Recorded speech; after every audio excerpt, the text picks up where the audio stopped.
Yes, Mike, I believe that it's the fact that so many people have fallen for these lies, maybe 9 out of 10, I'm not sure, but maybe less. I think it has a lot to do with what you told us about, that this is also, and to a very large extent, a psychological operation. Yes. Mm-hmm. Yeah. Yes. Absolutely. Yes, and I don't understand that. I mean, my wife, who's not a scientist, has repeatedly observed that she also doesn't understand how it is that people believe the narrative, as we would call it, because I don't think you need to be very clever to work out that it doesn't hold together. But I've seen, very good documents and videos and so on explaining this sort of, the idea of a mass hypnosis or whatever, mass psychosis, I think is the phrase. So I don't think I've got anything useful to comment other than I was clearly immune to it. I've never been frightened or thought that what was going on was as described, but I've become increasingly frightened about what lies behind it and the efficacy of it. But just something to mention in Britain that's just come to light. It's been in the background for a little while. It turns out that midazolam, I think a sedative, I think has played an important role in the spring 2020 excess deaths.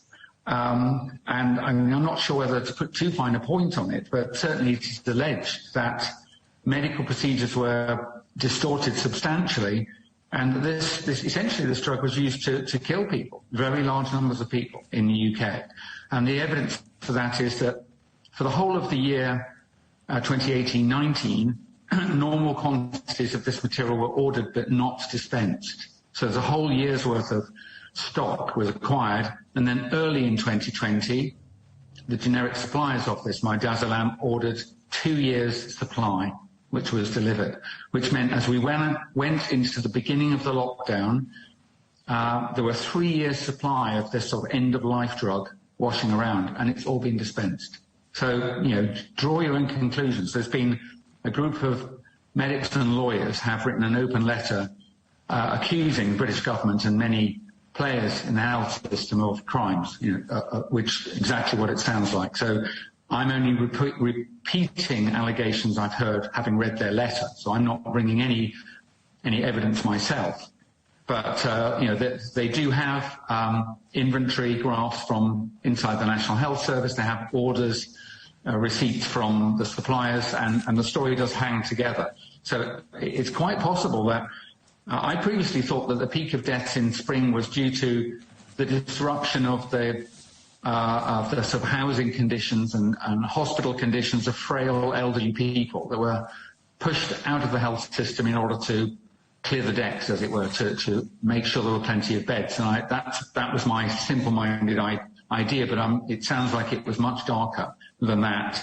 And then in January of this year, when mass vaccination of the COVID-19 vaccine started, I think it's pretty well established now amongst those that are looking objectively that it was that policy, mass vaccination, that was responsible for a substantial portion of the very large spike, certainly in UK in spring. And so those two together account for most of the event. So there's really not much left to even concern yourself with. So whilst there's a dreadful, darkness as a background, if I was to speak to a member of the public, and I do, I would start by saying, don't be frightened of the virus. It's nothing like as dangerous as you've been led to believe. And that unless you're close to the end of your life, I don't think there's any chance of it representing a serious risk to your health. There are very good treatments now, plentiful treatments that have been suppressed. So you shouldn't be frightened of the virus, but you should be very terrified of what your government or bodies above your government are doing, because that really is bad. So I'll pause there, Ryan. Okay.